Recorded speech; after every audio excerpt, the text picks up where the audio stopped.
நான் எங்கள் அக்கா இந்த இன்ஸ்டியூட்டில் ஜாயின் பண்ணதுக்கப்புறம் நான் நோட் பண்ண விஷயம் என்னென்னா, சின்ன வயசுலேருந்து எந்த ஒரு விஷயத்தையும் எங்கள் அக்கா சீரியஸாக எடுத்துக்கவே மாட்டா.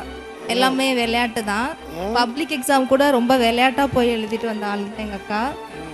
லைஃப்பில் ஃபஸ்ட்டு இந்த எக்ஸாம் வந்து ரொம்ப சீரியஸாக எடுத்து அவள் படித்தே வந்து நான் இந்த இன்ஸ்டியூட் வந்ததுக்கப்புறம் தான் பார்த்தேன். ரொம்ப மாறி இருந்தா. பப்ளிக் எக்ஸாம் அன்னைக்கு கூட நைட்டு ரொம்ப சீக்கிரம் படுத்து காலைல ரொம்ப லேட்டாக லெத்தார்ஜியாக போய் எக்ஸாம் எழுதிட்டு வந்தவ.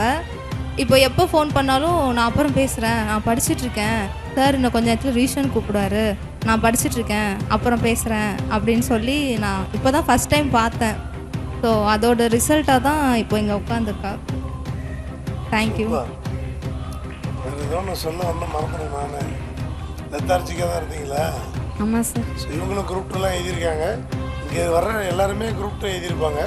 அடுத்து குரூப் 2க்கும் போயிடுவாங்க, அடுத்து குரூப் 1க்கும் போவாங்க. இவங்க எல்லாருமே அரவிந்த், எல்லாருமே ஆனந்த், எல்லாருமே குரூப் 1 இருக்குது. ஜூன் மாதம் டெஸ்ட்டும் போய்கிட்டு இருக்கு. கரெக்டாக பயன்படுத்தி பாருங்கள். குரூப்பில் இல்லைன்னா கோகிலாட்ட சொல்லி குரூப்பில் சேர்ந்துருக்கு. சரியா? சூப்பரம்மா. இன்னொரு பாயிண்ட் இருக்கா? ஒரு பாயிண்ட் இருக்காம்மா. ப்ளீஸ்.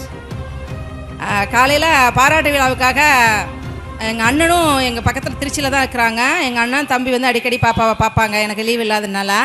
அப்போ வெற்றி விழாவுக்கு வாங்க மாமா அப்படின்னு என் தம்பியை வந்து என் பொண்ணு கூப்பிட்டா. தம்பி பிஸ்னஸ் பண்ணிகிட்ருக்காங்க. அதனால் தம்பி சொன்னிச்சு, இந்த விழாவுக்கு என்னால் வர முடியாதுமா, கொஞ்சம் எனக்கு ஒர்க் இருக்குது அப்படின்னு. அதனால் அதாவது கேஷுவலாக சொன்னான். அதனால் பரவாயில்ல மாமா, கண்டிப்பாக அடுத்த வெற்றி விழாவுக்கு வாங்க மாமான்னு சொல்லியிருக்கா. அவள் சொல்ல காப்பாற்றுவான்னு சாருக்கு முன்னாடி இப்போ நான் சொல்லிக்கிறேன் சார். கண்டிப்பாக சொல்ல வந்தது ஞாபகம் வந்துச்சு எனக்கும். அதாவது நான் ஒவ்வொருத்தரும் எல்லோரும் சர்டிஃபிகேட் காட்ட, அந்த அப்பாயின்மெண்ட் ஆர்டர் காட்ட வரும்போது மட்டன் பிரியாணி போடணும்னு சொல்லுவேன். இன்றைக்கி அது சிக்கன் பிரியாணியாக சக்ஸஸ் ஆகிருக்கு. கவிவாணி முயற்சியில் கவிவாணிக்கு ஒரு நல்ல வாழ்த்துக்கள் சொல்லிடலாம். நீங்கள் சாப்பிட போகிற சிக்கன் பிரியாணிக்காக